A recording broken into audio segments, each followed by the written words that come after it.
Hello, welcome back to the Brendan O'Neill Show with me, Brendan O'Neill, and my special guest this week, Liam Halligan. Liam, welcome to the show. Good to be with you, Brendan. It's been a while. It's been a while, and a lot has happened since we last spoke on this podcast. Not least that we've got a new government, the Labour government, and I guess I just want to start off with a broad question. I hope it's not a boring question, but in your capacity as esteemed commentator on economic and political affairs for the Telegraph and many others, I wanted to ask you what you think of the new government. It seems to have had an extraordinarily short honeymoon period, even in comparison with other governments. It doesn't seem to be going fantastically well. What's your take on the Starmer government? Well, I think the honeymoon was always going to be short, Brendan, because the landslide was loveless. We've got this headline majority of something like 170 seats. It's not quite clear what the majority is because Labour has already suspended some of its MPs, of course. But, a Blair-era majority, right? Blair got 179 in 1997 and Starmer got around 170 as a majority. But the underlying psephology of that result could not be more different. I covered the Blair election for the FT as a lobby correspondent. There was a genuine wave of enthusiasm for New Labour. The shadow cabinet incoming the new government, there were many people on those front benches who were already well known to the public and quite respected by the public, not just Brown and Blair, but people like Jack Straw, people like Alistair Darling, people like Mo Mowlam. Starmer has none of that. And then look at the popular vote. This Starmer government got fewer votes in the July 2024 general election than Corbyn got in 2019.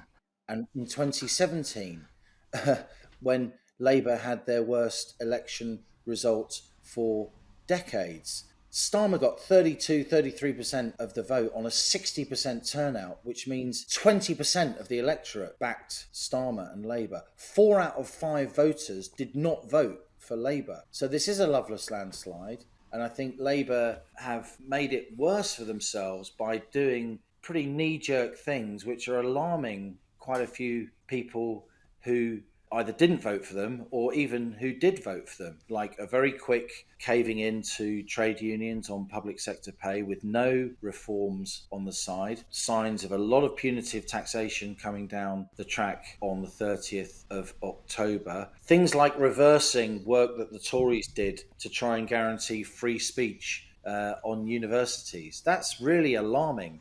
Even to some of the sort of bien pensant voters who did vote for Labour. Look, they have got a tough inheritance. They haven't got the 1997 inheritance, which Blair had, a sort of golden economic legacy, which Major's Tories government left them. I don't think the economy's a basket case. Growth is okay-ish by current standards across the G7 compared to the G7. Inflation is at or around target. Unemployment is relatively low. The public finances are in a bad way. I think talk of this 22 billion hole that was, just discovered, that's pure sophistry. Even the IFS, even the Institute for Fiscal Studies says that gap in the public finances was, quotes, there for anyone who dared to look. That's a direct quote from an IFS headline on their own website. So I do think Labour are over-egging the fiscal problems that they've discovered, but that doesn't mean that there aren't fiscal problems. There certainly are. But I think in general, the people on the front bench, the current government front bench, who I know and respect well, and there are several, there's some decent people there, but they need to think more about, their economics training. They need to think more about the practical and logistical realities of what they're trying to do, rather than going for the sort of pure ideological hit of wanting to do things because it's the right thing to do, even though it often isn't the right thing to do in the face of all evidence. I want to come back to some of those things they're doing that you've just mentioned there, because I think they are worth interrogating. But just listening to you talk about the New Labour landslide of 97, I've been thinking along the same lines, because it's so interesting, the differences between the Blair era and the new Starmer era. So Blair, as we know, came in on a wave of things can only get better. Starmer's motto seems to be things can only get worse. It has this really dispiriting, depressing feel to it, this government. But also, you're absolutely right that I would have I had a million criticisms of the new Labour government. I thought they did some terrible things, and I'm not particularly a fan of Tony Blair. But you're right to say that when you look back at that era, you do realise now that there were some heavy-hitting politicians in that government, and one might even call them statesmen, people who could hold their own not only in Parliament but on the global stage, people who were quite serious and clearly quite focused. And that does seem to be lacking in the Starmer government. Certainly, if they're there, they're not being very public about it. So do you think there's a broader crisis of politics or a crisis of ideology? And I guess what you end up with after years and years of technocracy are these kinds of politicians that we have now who aren't really stirring and inspiring as politicians might have been in the past. I think Labour is still thinking, even quite a few months in now, that they're in opposition rather than in government. I mean, crikey, Keir Starmer keeps calling Rishi Sunak the Prime Minister. But more than that, I mean, almost every answer to every difficult issue from a front bencher now is, somehow it's the Tories' fault. That isn't going to wash. Look, people got rid of the Tories in droves. Many Conservatives I know, and I'm sure you know, Brendan, didn't vote Conservative and or voted for reform. Turnout was so low at such a pivotal moment in this 2024 election because an awful lot of Tories just stayed at home. And that's a big reason why the Conservative vote fell. But I think Labour needs to realise now that they are in government and they are responsible for making those tough decisions. And government is much, much harder than opposition. Look, a couple of weeks after the Labour landslide, I wrote in my Telegraph column that I thought the honeymoon could be short and it could even be a one-term government. And, various people got in touch on social media and privately to deride that point of view. But I don't think that for any party political reason. I just think that as an analyst, because I'm sensing the public mood and I'm looking at the underlying psephological realities of how popular Labour actually is. The support for this Labour government is quite broad but extremely shallow and fickle because a lot of the support was, you're not the Tories. The difference between Starmer's government, as it seems so far, and Blair's government is that when Blair's government got in, there were lots of slips and there were lots of mistakes and there were lots of things that were really egregious, as any government would offend thoughtful, attentive people in some way, shape or form. But Blair's and Brown, to his credit, they started to do stuff which at least kind of made sense. They brought in a minimum wage. You might not agree with it, but let's see how it goes. As it's turned out, that caused the Tories to reverse their policy on the minimum wage. And now that is, rightly part of our institutional landscape.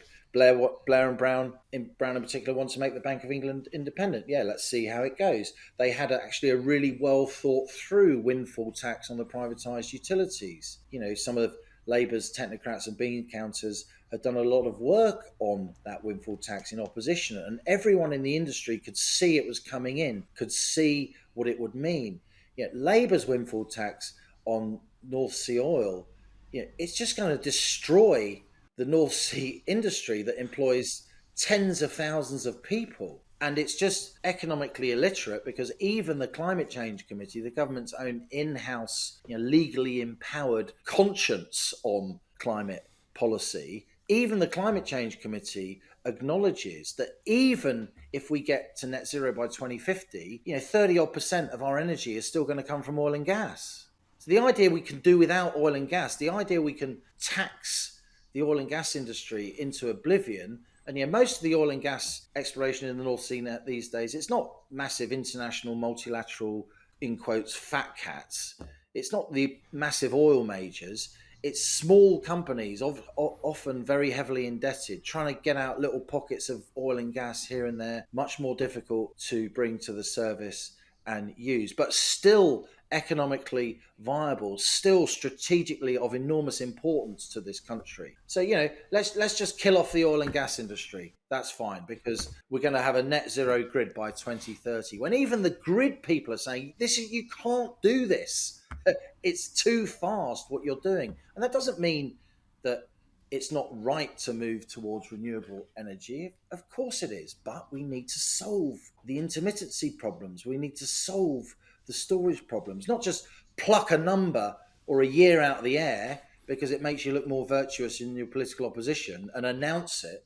Announcements are not public policy. Announcements are announcements. They might get you a decent newspaper headline the next day. But far too much of what Labour is announcing, it strikes me, is naive and ideological, because they think that just by announcing something it can happen. And it can't just happen, particularly on very, very technical areas of policy, which I know you study closely, Brendan, and I tried to keep up with, like climate policy, like housing, like taxation. And so I think Labour are showing themselves to be actually, objectively woefully underprepared for government, over ideological in government so far, and oblivious to the fact that 4/5 of the electorate didn't vote for them.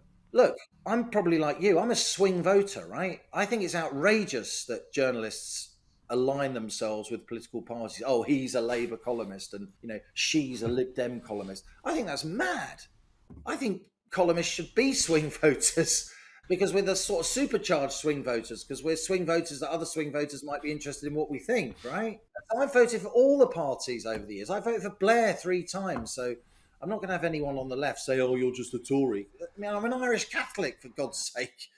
I have very heterodox political views, a lot like you do, Brendan, a lot like you. We are not slaves to any party or any tribe. We think through issues on a practical level, on a moral level, on a case-by-case basis. And there are a lot of people like me and you in the country, Brendan.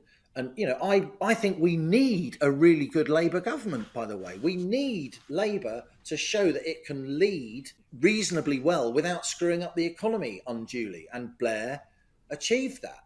Brown to a lesser extent, but he was at least part of that.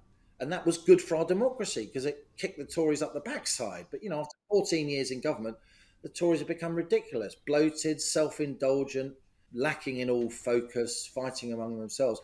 We need a really good Labour government for a bit, if only to rebalance and reboot and renew our democracy, which is ultimately the most precious thing, in my view. I want Labour to do well, okay? And so what I'm saying is not because I've got grinding some party political axe, because I'm not. It's what I'm hearing from serious people in financial markets. People managing big portfolios of gilts, ringing me up, sort of concerned. Like, really? They really think they're going to make that money from raising capital gains tax? Do they actually understand anything about taxation? They really think they're going to make 1.7 million quid from slapping 20% on school fees for families struggling to send their kids to the school of their choice? There's a lot of analysis that comes out of the mouths of Labour ministers, which is demonstrably untrue, but fits a kind of ideological narrative that they're trying to pursue. That may work on, a political chat show for a bit, particularly if the presenter is super excited to have a Labour government, which is often the case. But it's not going to work with financial markets. It's not going to work with investors. It's not going to work with the rest of the world. So I'd like to see a lot more reality, a lot more practicality from this new Labour government. And actually, I think Britain needs Labour to succeed, at least at a certain level. So I'm not wishing them ill. I'm not trying to pull this government down in any way. I'm trying to give them some honest and open advice from a swing voter. If you're a regular listener to this show or a regular reader of Spiked, why not become a Spiked supporter? Spiked Supporters is our thriving community of people who donate to Spiked. Anyone who gives £5 or more a month or £50 or more a year can become a Spiked supporter and get access to lots of exciting perks. Spiked supporters can comment on articles, get free and discounted tickets to events, get a discount on all items in our shop, and bookmark articles as you browse. This is our way of saying thank you to all of you who fund our work. Spiked is completely free, and yet you still hand over your hard-earned cash to make sure that anyone, anywhere can read us and listen to us. We're incredibly grateful for your generosity. If you don't give to Spiked yet, now is the perfect time to start. Just go to spiked-online.com/supporters to set up your donation and your Spiked supporters account. That's spiked-online.com/supporters. Yeah, absolutely. One of the curses in contemporary politics is tribalism and, the unwillingness of certain groups of people to say anything positive about the Conservatives because they're evil Tory scum, or anything positive about Labour because they're crazy left-wing communists, or however they're caricatured. The approach ought to be, surely, especially for those of us who haven't tied our flag to any party in particular, the approach should be that we want the government to do well by the people of the country. And I think on that question, I did want to ask you a little bit along those lines of you making these criticisms because you want the government to do well. I did want to ask you about a few of their economic policies that they've already announced or will be pursuing, which you described recently in one of your Telegraph columns as being ideological, as being motivated more by a determination to signal their virtue to their fellow travellers in the political universe rather than to do well by the nation. And there's a couple of examples you gave. You just mentioned some there. But I did want to ask you about the VAT on private school fees, because that to me is such a good example of a policy that is ill thought through and which is clearly done to titillate the middle classes. It's usually the middle classes who are most obsessed with private schools. This is not an issue that keeps working class people up at night, by the way. It's usually the kind of middle classes who are obsessed with the supposed evils and inequality of private schools. So Labour will get some brownie points often from having been to private schools themselves. Exactly, yeah, they're the most vocal. So Labour might get some brownie points from those people, but they're not going to raise much money with this VAT on school fees. Is that really what's driving them? Just that determination to reprimand what they view as the stuffy upper classes? Is that really what's going on here? Yeah, I do think it's performative. It's certainly not going to raise much money, if any money at all. I also think it's the way it's been brought in has been beyond ideological. I think it's actually got nasty, the way the date was dragged forward to January 2025 rather than September 2025, which ministers had assured the independent sector it would be. So the change was brought in the middle of the school year, in the middle of school summer holidays. So head teachers and finance offices were scrambling around and holidays were being cancelled. Parents were being unduly scared, having been told one thing by their school, which the government had told the school and everyone else, and then the government changes its mind. Look, I've got skin in this game in that I'm an independent school governor, right? And I'm the governor of the school that I went to, which the school because we grew up roughly in the same neck of the woods. I got a scholarship to that school. I got an academic scholarship to that school. It's the only school exam that I did, and I did it because a neighbour told my mum that the school offers scholarships and maybe I should go for one. A neighbour who had helped me to read books because there were no books in my house, right? And that school changed my life. I left as head boy. They asked me to be a governor. Of course I'm going to be a governor. Nothing I say now reflects that school, its position, internal discussions we've had. What I'm about to say now, I say as just, an economic commentator, albeit one who was lucky enough to have an independent education on a full scholarship. The exodus from independent schools is going to be much bigger than the government thinks.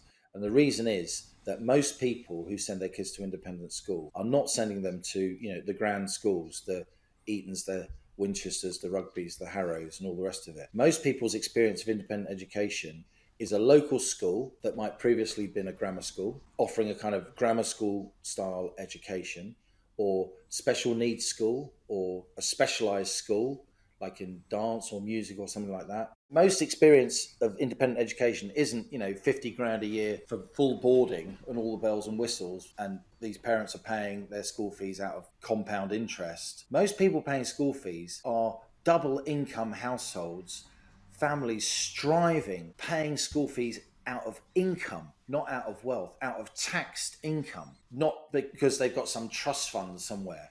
That's a complete caricature of the independent school sector. Of course, there are incredibly grand schools and they will be fine. They will find a way to absorb this and their parents will find a way to absorb this. But for an awful lot of people in this country, an awful lot of, small C conservatives, maybe swing voters, professional families, maybe first generation professional families, first generation users of independent education, it will have been the aspiration of those parents, many of whom are immigrant families, by the way, a generation or two here, certainly in the part of London where we come from, Brendan. They are striving. The schools they send their kids to are not incredibly gilded institutions with huge endowments. They're schools running tiny surpluses, if any surpluses, and 80-90% of their cost base is staff, right? So the idea they can just absorb 20% and not have to increase fees to parents, as Labour have been intimating, it's completely wrong and economically illiterate, and shows no understanding at all of how you run a business, and how you run a business with very, very high portion staff costs and high overheads. So, you make the surplus on the marginal, the last sort of 10 or 20 kids who are in the school, right? That's where you make a surplus that allows you to reinvest and to pay down debts, and so you don't go bankrupt, as a charity, by the way. And to do this, school fees have increased a bit, incrementally, but to do this in a massive one-off hit, parents are really scared about this. They're sitting in kitchen tables around the country with their spreadsheets saying, I can't get any more overtime. We can't do this. We're going to have to pull the kid out of the school. And Labour are thinking it's going to be a very small number. It's going to be quite a significant number. A lot of independent schools, unfortunately, are going to close down. Often independent schools, which are hugely important in their local communities, providing all kinds of jobs, all kinds of outreach, all kinds of collaboration with local schools. And those, lesser, if you like, independent schools, not the grand schools, Tom Brown school days, those lesser independent schools, they are massive engines of social mobility in this country. And I should know, because I went to one, albeit I went to one on a scholarship. And they're engines of social mobility because hardworking parents, first generation users of independent schools, can secure an education that they don't think the state sector can provide. And in some cases and in some localities, they're right. The state sector isn't providing a good education. In some places it is. I live in a town now outside of London, and the comprehensive school, the state school in this town is second to none. It's absolutely fantastic. So this isn't an ideological thing. It's just to acknowledge that education is an ecosystem. And what Labour's policy will do, and I do think it's a spiteful policy, it's probably going to cost the exchequer money by the time the state has absorbed many, many kids from the independent sector whose parents are totally spooked by a big fee increase, which of course applies every single year their kid are in the school, and they've probably got 2 or maybe 3 kids. So this is absolutely huge, even if the schools manage to absorb some of it. But they need to acknowledge that education is an ecosystem. They need to acknowledge that most people using independent education are striving swing voters. They are not, landed Shire Tories who have been sending their offspring to the same school for generations. And also schools themselves do such a huge amount of work providing bursaries, scholarships, community outreach. And when your balance sheet is squeezed, Brendan, they're the first things to go. It's so true what you say. The people I know who send their kids to private schools, all of them, every one of them that I know personally, comes from a working class background, has done well for themselves, and wants to, over the course of one generation, push their family up a really high level in the social system. That's what it is. These are people who work incredibly hard, who struggle to pay the fees already, and the idea of them being bumped up quite suddenly is going to be a shock to the system for a lot of these kinds of people. But there's this kind of, amongst some in Labour, on the periphery of Labour as well, there is this desire constantly, it seems, for almost like a phony class war. They have this caricature of everyone at private school is a top hat wearing toff kid, whose name is Seventus or something. They just have this ridiculous view of what these people are like, because it satisfies their desire to pose as great class warriors who are fighting against, the upper classes and bringing equality in, and they're often doing the opposite of that. And along those lines, I did also want to touch on the question of another economic issue, which is capital gains tax and the sharp rises Labour is proposing in relation to that. You wrote about that recently as well, and that does seem to be another instance where the gains from it might not be very big at all, and in fact there might be blowback from such a policy, but again it seems to be driven by that desire to appear virtuously anti-fat cat. So again, it seems to be a policy that is about satisfying certain Labour voters rather than thinking seriously about whether this will help with the economic situation. So give us your take on the capital gains tax issue. What's going on there? Are there going to be any benefits from this? What are they likely to be? Well, I think, again, it's an ideological tax. Even HMRC has said that a 10 percentage point increase in the high rate of capital gains tax would actually lose the exchequer a couple of £1 billion a year as investors radically change their behaviour to avoid the higher levy. It's been criticised, that policy, by none other than Nick Macpherson, who used to be the Treasury Perm Sec. No friend of the Tories, but a very bright man. The killer point is that raising the rate of capital gains tax does not bring you any revenue. When you increase the rate, people just sit on the gains and wait for a government to come along which will have a lower rate, says Nick Macpherson. You can nudge capital gains up gradually over a period of time, but to come into office all guns blazing, sharp shooting, we're going to raise capital gains tax on all those corporate fat cats. Well, all the corporate fat cats are much, much, much cleverer than anyone in politics and Whitehall, right? However much you don't like them. And they'll just shapeshift and legally do stuff, even if they just don't sell stuff, in order to not pay the higher rates. And who will be caught by this? I tell you who will be caught by this, Brendan. It's those same lower and middle income strivers, the alarm clock classes, the people where mum and dad are working their backsides off so their kids can have stuff that they didn't have. And you can sniff at that if you're a certain kind of voter. But it's that animus, it's that dynamic, it's that instinct that drives pretty much all human progress. The desire of people in families to do the right thing by the people who they love. And it's same with capital gains tax. Who's going to be caught by it? Not the corporate fat cats, not sophisticated individuals with back offices and lawyers and accountants on speed dial. It's going to be the kind of family that you or I came from, Brendan, a family that's worked really hard from nothing, built up some modicum of financial security somehow, and you could see 20 years ago pensions were a crock, pension schemes falling over all over the place, and so they invested their money in a buy-to-let, a single buy-to-let, something like that, maybe two. It's those kind of people that are going to get done in by this when they go to sell their investment in order to annuitize it and make a pension for themselves, give some of the gains to their kids, so their kids have at least some hope of getting on the housing ladder within 50 miles of their parents if they live in a city. And these are the people, again, who are going to be stung by this. It's not the corporate fat cats. Just as when I go, any questions the other day, and I was saying about the public sector pay rise. I want public sector workers to be paid properly, but they are only a fifth of the workforce, and they already have much better working conditions in the main than private sector workers, longer holidays, sick pay, public sector pensions, of course. And the thing that came back at me from another panellist was, what about all those private sector fat cats in the city with their bonuses, right? All right, so that's like 0.25% of private sector workers. What about all the people, doing 5 cleaning jobs? What about all the people working in the private sector who aren't in financial services? And indeed, by the way, some people in financial services aren't particularly well paid.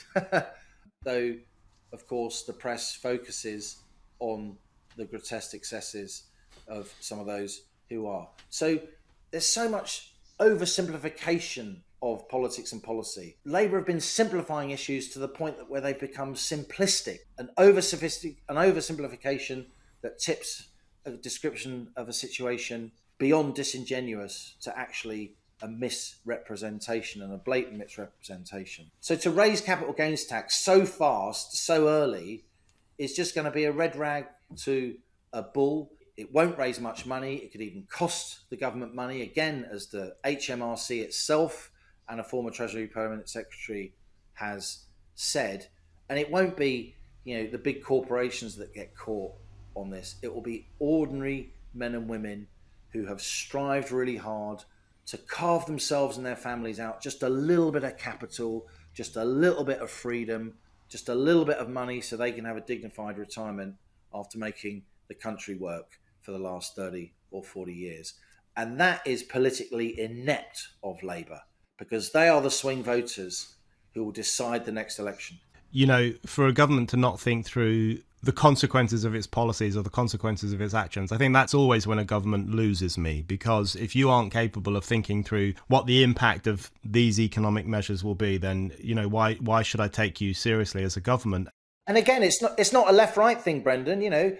Margaret Thatcher did exactly the same. It was just hubris. It was just such a sense of self-entitlement and empowerment that we are going to do the poll tax and it's a good idea, even when it was clearly a mad idea. It was deeply regressive. It was disproportionately punitive on the poor at the time when the economy was pretty tough for a lot of people lower down the income spectrum. And she was drummed out of government because of it, and probably rightly so. So it's not just the left who have these kind of flights of ideological fantasy, it's the right as well. But I do think the left have something particular to them that's very, very unattractive. They think they have a monopoly on wisdom. They think that anybody, say like me, who is raising difficult technical issues, if you don't instantly agree with them and instantly go along with them with what they're saying without any question, fuss, or mannerism, then you're evil. You're nasty. You're morally suspect. And that's crazy. And that is an environment for very, very, very bad decision making and very, very, very bad public policy. And that's the fear I have. Labour are in such a kind of ideological bubble now that they are starting to move towards making some pretty weird and, I would say, objectively damaging decisions for this country. And I say that with regret, Brendan. Again, I say that with regret because I want this Labour government to succeed. I want it to do well because I care a lot more about our country than I do about any particular person or any particular political party. It's like the gratitude of immigrants, isn't it? Which I think you and I have in some ways. And I think that a really good period of office from Labour and then a fair fight with the Tories, a rejuvenated Tory party, is the best possible outcome for our country. So I want Labour to succeed, and that's why I'm saying the things that I'm saying, even though I know I'm going to be personally attacked and derided for what I'm trying to do. One area where I want this government to succeed, or any government, whatever government it was, I want them to succeed in the area of house building, because this is something you've written about a lot. This is something that is front and center of so many political discussions, as it should be, because the decline in house building has been extraordinary. You had some remarkable statistics in one of your recent Telegraph columns about, I think in the 60s, 70s, 50s, 60s and 70s, we built around 3 million homes per decade, and now it's gone down to around 1.1 million homes per decade, which is just astonishing and awful, and has had so many terrible consequences. As you pointed out in your column, one of the key reasons that 18 to 34 year olds at the moment are the least likely generation since the 30s to get on the housing ladder is because we don't have new houses, or we certainly don't have the number of new houses we need. So again, in the spirit of wanting the government to do something good for the country, you have raised the critical point that you're not convinced that what they're saying on housing is going to address the housing crisis. So how do you see that playing out under Labour? It's a really complex area, Brendan, and I obviously laid out a lot of housing policies in my book Home Truths, which came out in 2021 in paperback anyway. And I've had very, very long conversations at their request with Tory and Labour frontbenchers who have read the book closely. That I agree with Labour very much that there are parts of the Greenbelt we need to build on. The Greenbelt is 13% of the landmass of this country. Residential housing, including gardens, is less than 2%. Of course, there are parts of the Greenbelt that are aesthetically very beautiful. I think the worst kind of building on the Greenbelt is when you stick a load of new builds on the edge of a village in a rural situation. That's just designed to just wind everyone up. We should be building on parts of the Greenbelt that are urban scrub. We should be building on parts of the Greenbelt that are near newly built railway stations. I'm thinking of Crossrail. No one's talking about concreting over the countryside, okay? When, as I say, 13% of this country is Greenbelt, and the Greenbelt is now more than twice as big in acreage, Brendan, as it was in the late 70s, because councils, particularly Lib Dem councils, by the way, keep adding to it all the time. We are not concreting over the country, yeah? Less than 2% of this country is housing, but we need to house our people. And I would be building more around existing new towns, sprucing up those new towns.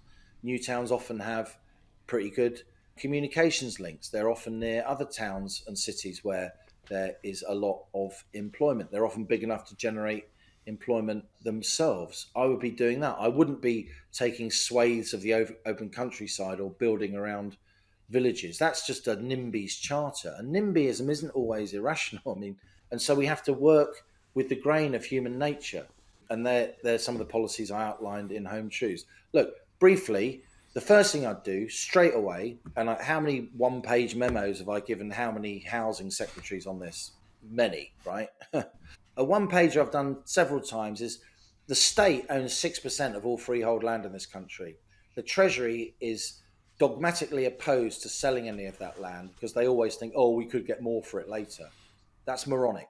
Sell some of the land, having prepared the land for house building. The state can do that, attaching utilities there, sell the plots off, the service plots, and earmark them for local small builders. You can tackle the huge oligopoly, which is our house building industry, a cartel in many ways, a group of localized cartels. They would deny that, though plenty of leading politicians have used that word, which I used first in Home Truths, because there is an awful lot of restrictive practice going on. There is a lot of drip feeding the market. There is a lot of land banking, and Home Truths proves it, even though the house builders deny it. So I would get state land, I would provide the utilities there, and I would allow small builders to build homes quickly on those plots, competing on quality and on price. That will give small builders a chance to get hold of land at a relatively economical cost. At the moment, 70% of the value of any new home, of any home, is the land, right? It was 5% in the 50s. And the reasons are very, very complicated, but it all comes down to the 1961 Land Compensation Act. And look, very, very briefly, because this isn't a podcast about housing policy, I put forward a policy where when agricultural land is granted planning permission, the planning uplift, the value of the land, can often go up 200 or 300 times, right? That is called planning uplift. That planning uplift, under the current legislation, all goes to the landowner, and or a big chunk of it often goes to shadowy land agents who have had options agreements with the landowner for many years, often over generations. Completely unregulated, completely unknown. We don't know who controls a lot of the land in our country, by the way. I don't want all that uplift to go to the landowner. I think that some of that uplift should be shared with the local authority, not the Treasury, the local authority. I say half the planning uplift should go to the local authority, and then that value can be used by the local authority as houses are being built to build schools and hospitals at the same time, to make development go hand in hand with that local infrastructure which people need. NIMBYs rightly say there's nothing in this house building for me. It's going to be noisy, it's going to be troublesome, and then it's going to be even harder to get a doctor's appointment, even harder to get, a kid into a good local state school or whatever it is. Even more traffic, right?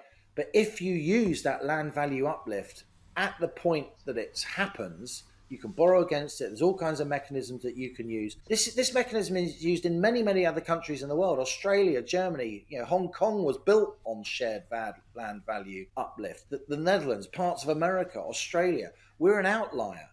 We've got this feudal system where the whole of the uplift goes to the landowner, and that is then reflected in the price of the land, which house builders buy. So another reason why houses are so expensive and new builds are often so crappy. Small, pokey, low spec, often without fire safety, insulation, and so on. All these things I've proven on various documentaries over the years, because the developers are paying so much for the land, because the fact that all the uplift goes to the landowner pushes up the price of land, and you get a speculative bubble emerging. If we shared the planning gain, then local authorities could build the infrastructure as the houses are being built, and the local discussion about whether or not they want development will be revolutionised, Brendan, because then you get a lot of people, particularly younger people, saying, well, we fancy a new school, we fancy a new hospital, we fancy a bypass to save the centre of our village. And we can do all these things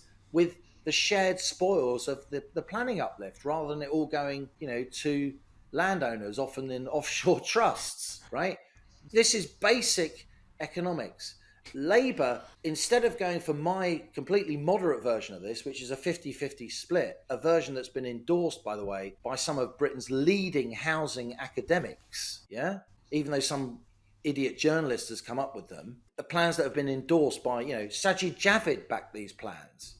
Sajid Javid tried to put these plans through Parliament, my plans, and Downing Street stopped him for all kinds of reasons. But Labour are going to the other extreme. Labour want to take, instead of the whole of the planning uplift going to the landowner, ideologically, again, they want the whole of the planning uplift to go to the state. That means that landowner is going to be a legal quagmire. You're going to literally, ironically, Starmer must be too dense to understand this, you're going to have landowners using the ECHR to stymie Labour's policy on taking all the land value uplift. The very ECHR that Keir Starmer says Britain will always stay in as long as he's the Prime Minister. So it's just going to be a legal monstrosity, endless CPOs, because the only way you're going to get land off any landowner is CPO it off them, compulsory purchase order, because they'll think this is so mad, the Tories are going to reverse it. And there's a whole history of this throughout the 50s and 60s of this policy flip-flopping between Labour and the Tories, and it's all outlined in Chapter 8 of Home Truths, if anyone wants to read it. And yet Labour,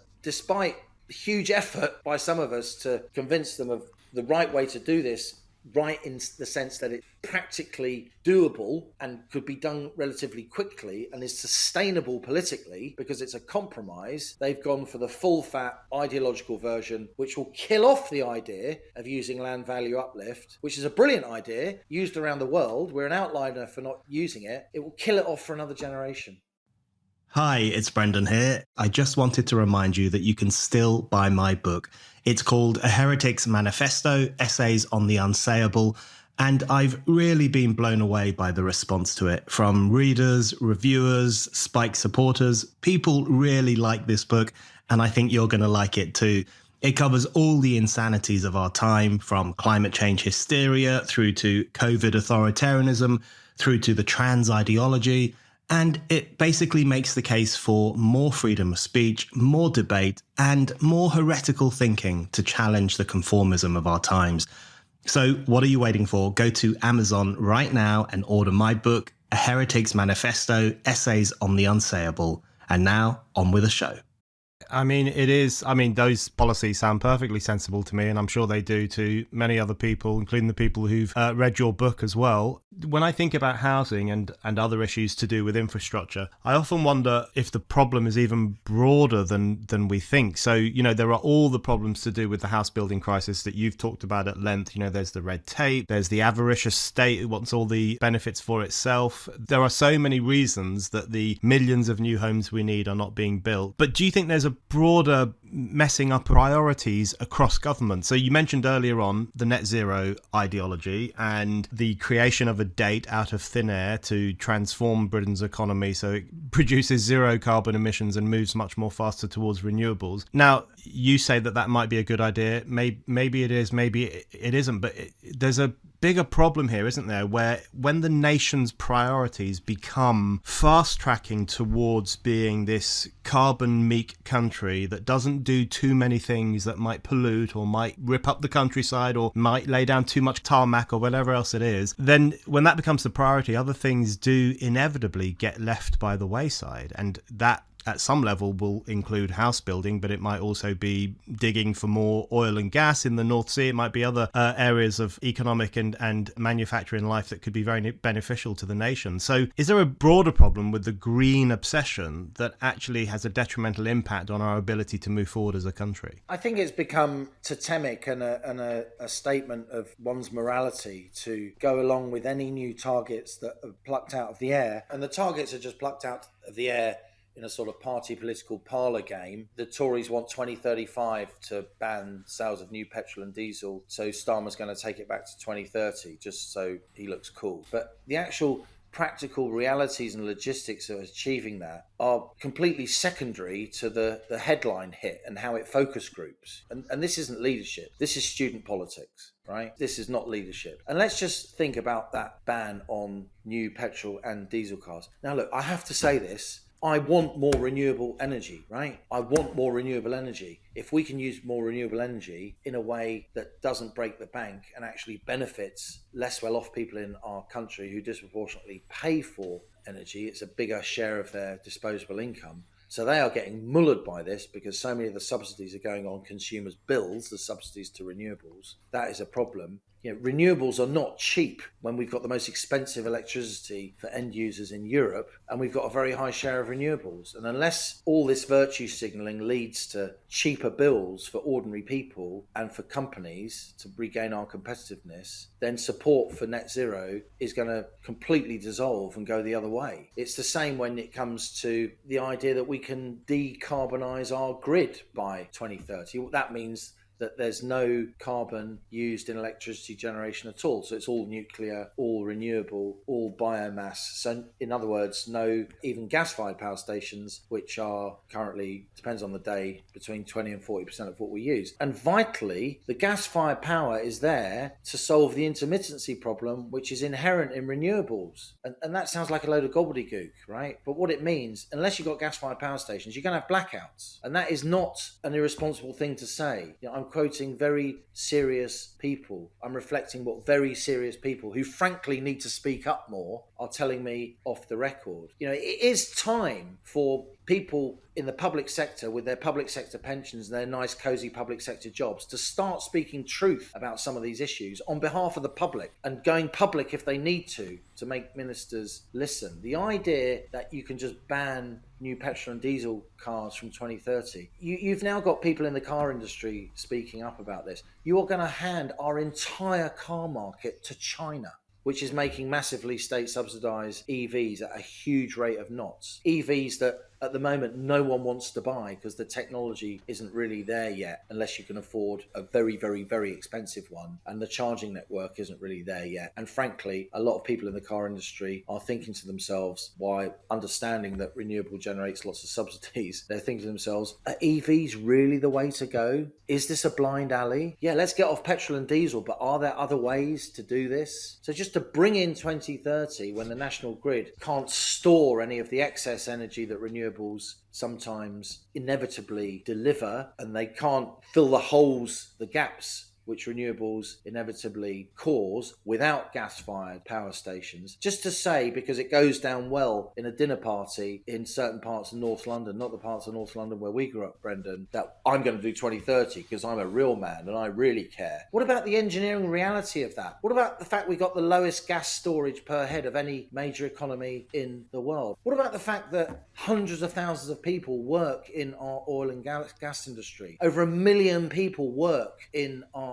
car industry. The virtue signalling headline seems more important than all that. And Labour are going to have a real problem with a lot of their trade union friends over this. What the GMB have been saying about Labour's net zero plans, the GMB who have lots of, very, very highly skilled, brave offshore oil workers and people working in the energy complex as a whole. Reality is going to bite for these guys, and it would look a lot better for them, and it would be much better for the country. It would look as if they looked as if they actually understood what that reality was and acted as such before it hits them smack in the face. When I see even radical leftists, never mind the Labour government, but when I see radical leftists on the streets demanding net zero right now, shut down oil, shut down gas, I just think, how did you end up in a situation where you're effectively campaigning for the end of good jobs for working class people? There are lots of people who work in these industries and who make a nice wage and who get a lot of sense of self-respect and autonomy from the work they do. And the idea that you could just scrub all that away in the name of some future dream of a virtuous land that's free of carbon is such a fantasy. And it really is a good example of where virtue signalling actually becomes dangerous and has reckless consequences. There's just such ignorance. Politicians talk endlessly about our energy mix, but they only talk about the energy mix in terms of our electricity generation. I know this because I talk to them privately and it's clear they don't know what they're talking about. Oh, but 40% of our energy is renewables now. No, on some days, 40% of the electricity we generate comes from renewables.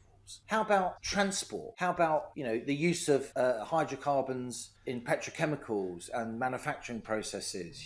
Something like 70% of the energy that we use Brendan, in this country, when you get beyond electricity as a whole, is oil and gas. Even the Climate Change Commission, on incredibly Panglossian assumptions, optimistic assumptions about how great renewables are going to be and how we're going to solve all the intermittency and the storage problems overnight, because Ed Miliband says we must. Even the Climate Change Commission acknowledges that by 2030, if we hit our targets, 50% of our energy is going to be oil and gas. And by 2050, when we're going to be at net zero, those sunlit uplands, still 25 to 30% of our energy is going to be oil and gas. That is the Climate Change Commission, who most independent analysts think are out to lunch when it comes to the actual reality of what is going to happen. But let's take their incredibly rose-tinted assumptions as read, obviously assumptions which give the best possible performance to renewables, because that's how these guys roll. Even then, still 25 to 30% of our energy is oil and gas. So let's use our own. Let's keep the jobs in the UK. Let's keep the union together, because otherwise Scottish politics is going to go ballistic if Aberdeen loses, the oil and gas capital of Europe, by the way, loses all those great jobs. And some of them will go to renewables, of course. Some of them will go to manufacturing turbines for offshore rather than servicing oil rigs. I've been up to Aberdeen several times. I've made films up there about whether or not the oil and gas complex can transition to renewable. And of course there's some kind of natural transition there, but not just because Ed Miliband says so, it must all be done by 2030. It's just so naive. It just gives all the power in this to the providers, so they just suck up ever more government subsidies. The renewable companies have got the government over a barrel because the government's now committed to this target. And the renewables say, we couldn't do it for less than this, and less than this. Yeah, they're not bidding at auctions where they're getting guaranteed prices for their power, because they know a desperate government will have to up the price even more. And all those subsidies, Brendan, whisper it, go on the bills of ordinary people and ordinary companies. And ordinary people, it's regressive when you tax energy in this way, even if it's for a very nice cuddly thing like renewables, because the poor pay disproportionately more for their energy as they do for their food. Inflation in general hits the poor hardest. Energy and foodflation particularly so. It really has become a theme of our times that, all these supposedly great, grand, virtuous policies that are being pursued tend to hit the poorest in society the hardest. A couple of other issues I wanted to ask you about, Liam, before I let you go. The first is the future of the Conservative Party. So we've talked a lot about Labour. You've said that you're a swing voter. You voted for Labour. You voted for Conservative. So I'm very interested to get your take on where you think the Tories might go next. You did I think you did the first interview with Kemi Badenoch, who's one of the favourites in the contest to be the leader of the Conservative Party. There are others in there as well, of course. I think you said earlier that one of the good things, if Labour starts doing well or starts pursuing half-decent policies that win the support of the public, one of the beneficial offshoots of that is it might compel the Tory party to up their game and to get their act together. You're absolutely right. At the end of 14 years of Tory government, this was a bloated, ridiculous party. It had no vision. It had no capacity to enact whatever policies it really wanted to enact. It really was an exhausted carcass of a government. So this party does need to sort itself out. What do you think are the prospects for that happening? How do you see the Conservatives panning out over the next couple of years? Well, firstly, Brendan, I think the contest is taking far too long. We're not due to have a leader of the opposition until early November. That's a full 4 months after Labour won the general election. Rishi Sunak is sort of around when he's not with the tech bros in LA, and he's a capable dispatch box performer. But, he's a lame duck leader and his heart isn't really in it, with all respect to him. So the Tories desperately need a leader of the opposition. The country desperately needs a leader of the opposition. The fact that we won't have a leader of the opposition at the time of the 30th of October budget, which is gearing up to be a pretty historically pivotal budget, is really a bad look, not least because the leader of the opposition traditionally responds to the budget, right? So I think that is a huge mistake. The Tories have got a choice, and there's obviously a battle going on within the Tory party, as there always and inevitably is. The reason the Tory party has spent more time in government than any other party in this country's history, the reason the Tory party, for all its massive failings, is on that basis probably the most successful political party in the history of man in any kind of democracy. The amount of time they've spent in government compared to the amount of time they've not spent in government, particularly actually since universal suffrage came into this country in the late 20s. They've been a formidable electoral force, and that's because they're a very broad church and they take in a whole range of opinions, so there are always going to be fights. So it's just about how they conduct those fights and how quickly they're resolved. Obviously there's a fight between the One Nation Tory reform group sort of left Tories and the more centre-right Tories, Suella Braverman and beyond, the kind of Tories who might jump to reform at some stage. The question is, do they need a one nation leader now, or do they need a more centre-right leader now? I would, obviously, it's a political truism. You hear it endlessly trotted out by people who've never really thought about it, or maybe thought about it in the 90s and then stopped thinking about it. UK elections are one on the centre ground, and they are one on the centre ground. The question is, where is the centre ground? Is Starmer on the centre ground? The Tories need a kind of TRG, Tweedy, nice Tory from the Shires who just fought off the Lib Dems to compete with Starmer on the centre ground? Or do they need a centre-right candidate who can look Farage in the eye and what is best for their electoral chances? I would say this, and I said exactly this, Brendan, on the latest episode of Planet Normal, my podcast, which I co-present with Alison Pearson, as you know, and I think it's right. I'll try it out on you. So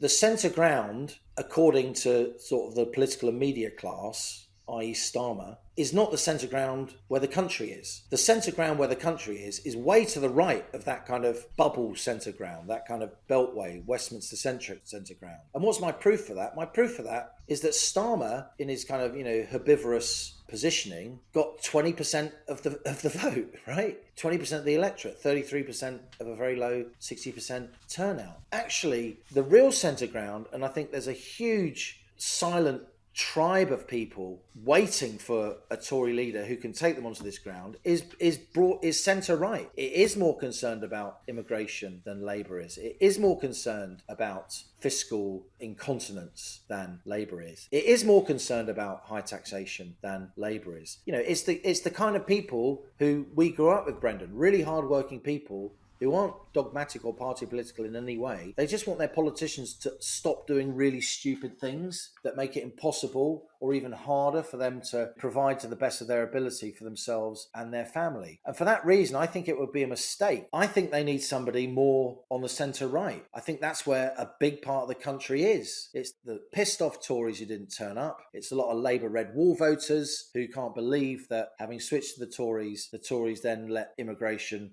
go up even more, even though we'd left the European Union. There's a whole fertile area of people there. The kind of people who traditionally watch the BBC, but in recent years they've got a bit pissed off with the BBC because it talks down to them. The kind of people who run small businesses. The kind of people who, do self-assessment tax returns and are really concerned about the size of the tax burden. The kind of people running, retail and want some really punchy policies to lower business rates to make business easier to do. And it's not just small business owners. 2/3 of the people in this country are employed by small businesses, right? Small businesses are over half our GDP. Most journalists and politicians think business is the CBI, right? And the Institute of Directors. No, most businesses are family-owned businesses, small businesses, ordinary people doing extraordinary things to make payroll, and the people who work for them, who are often close friends with the relationships that go back a long way, sometimes even generations. These are the people, and it is a hackneyed phrase, the kind of silent majority. Britain is basically a small C conservative country. It just is. It just is. I say that as a newcomer relatively to this country. I have no cultural or genealogical affinity with any of the tribes at all. But Britain is broadly small C conservative. And if that means the centre ground, they should fight on the centre ground. But the centre ground that politicos talk about now is not the centre ground. It's their centre ground. It's the centre ground of their life and all their posh university friends and all their dinner parties. Because journalism itself and politics itself has become so unrepresentative of ordinary people. When I first went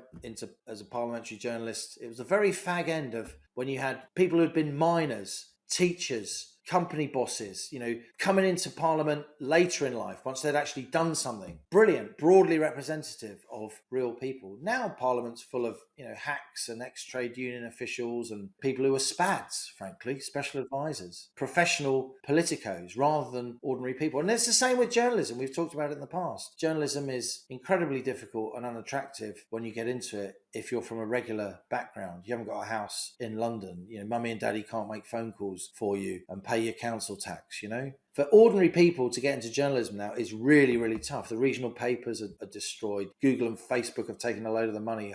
hollowed out the newspaper model, and we're all trying to, in our different ways, Brendan, trying to make that model work. But the point is, politics and the media is woefully unrepresentative of ordinary people, and I say that as a very politically engaged person who is obviously in the media. The centre ground, according to our political media class, is not the real centre ground. The real centre ground, where the Tories need to fight, the centre ground out there in the country, is quite a long way to the right of that perceived centre ground. Starmer's support is very fragile, very brittle. He's got a big majority, but his party, a lot of people in his party, they're not in there to be in government. They're there to oppose, because that's what they temperamentally do. And we need people like that in politics. But I think the Tories need to understand that the real battlefield for this election is on the centre-right. And I think they should go with a candidate from that Conservative tradition at this point. I think their party needs it, and I think the country desperately needs it. Yeah, and if you look at people who call themselves centrists, the people who pose as being the occupiers of the centre ground, these are the people who think women can have penises, or that the vote for Brexit should have been blocked, or that immigration should be as wide open as possible. Each of those positions is incredibly extreme, by the way. Yeah. To most people out there, that's not centrist at all. That's extremist. Absolutely right. Okay, Liam, my final question for you, and you've just touched on it there actually, is about the media and the press. And you've described just now, and we've talked about it before, how much the media has changed. At least in the old days, it was possible for people from pretty ordinary backgrounds to work their way up from through the local papers, the local presses, to get into the national papers, perhaps the national media. Lots of those avenues have been closed off, and as one of the consequences of that is that the media does sometimes feel a bit like a club for people from certain sections of society, and increasingly unrepresentative, which makes it all the more important, I think, to have other media outlets that say different things or represent different interests. That's what we want to do at Spike. That's what we've been doing for quite a long time now, and there are other outlets as well that try to do something similar. And so I wanted to ask you on that front. I did want to ask you, not because I want to end on a bum note, but I did want to ask you about the GB News, the future of GB News, but beyond that, just the future of GB News. I've never heard of it. So some listeners will know that you were the economics and business editor at GB News. I think they got you in 2021. You presented a show, and you were on numerous shows there, and you were basically their economics guy. And then you left in June this year, quite suddenly. I think people were quite surprised by that. So I did want to ask you what the story is there, what you think the future of GB News might be, and what that might tell us about the future of alternative media, in the sense of a new media that might hold the establishment to account a bit more. Well, Brendan, there's a lot I could say about GB News, and a lot of people ask me to talk about GB News, and I will at some stage. But what I'd like to say for now, the first thing I'd like to say are the good things about GB News. GB News, for all the sniping and carping, was and is a major development in the history of the media industry in this country. And our media industry is one of the most important in the world, not just because of its absolute size, but because of the historic role of the British media. The whole world is watching our media landscape, which is one of the roughest and toughest and most competitive media landscapes out there. So I think it's great that GB News launched, per se. It'd be nice if some other well-upholstered broadcasters sitting in a jacuzzi of state cash felt the same thing, but they obviously don't. It's absolutely amazing what GB News has done to replenish the gene pool of people in British television news. I could name you, Brendan, literally dozens and dozens of young people who got jobs at GB News, often from the regions, often they'd been working on a local free paper, hardly working in journalism at all. People, and I know, Brendan, would not get a look in at places I've worked. BBC, Channel 4, ITN. They would not get a look in, partly because they might be a bit rough around the edges. They didn't have that polished CV. But by God, did some really good young people turn up at GB News. And by God, they were fantastic, putting up with crap piled on them from so-called big beast superannuated broadcasters, slagging them off all the time. They were just there round the clock making a brand new TV channel work. And a lot of those snidey comments from established media towards GB News, it hasn't stopped them poaching a lot of really good young people that GB News trained. And good for those young people, because they have now got their start in big league TV news and the media in general, and they won't be gainsaid. they won't be told they're not good enough anymore because they've proved themselves. I saw really bright people turn up at GB News, and within months they were outputting their own shows. What does that mean? It means you're basically, along with the presenter, and these were people in my ear, holding up the channel, right? You are deciding where you go next. That satellite doesn't work. Where do we go to? You got 5 seconds to decide. I mean, television news is an insane industry. It's a drug. I'm an addict, right? It was great to be part of it. But what I've seen is a load of really smart young people come through GB News, move on to the more established broadcasters, and good for them, because they are now in the gene pool of British television news. They can have media careers for the rest of their lives if they want, because of the experience that GB News gave them. And that is an unequivocally good thing that wouldn't have happened without GB News. The second thing I'd say is that it's great to be part of a team and to build something. You know, I've been involved with quite a lot of startups over the years. And in the early months of GB News, it was absolutely electrifying. And the more we were slagged off by the great and the good, the more we knew we were onto something, and the more, you know, frankly, fun it was. And for a sort of greybeard like me, it was just great to be around so many really smart young people. And there are other very established broadcasters I could name. I won't name them. Viewers know. Really big beasts who are at GB News for a while. And we all feel the same way. It was so great to be part of a startup and to help replenish the gene pool of British TV news, because it's been a very narrow gene pool,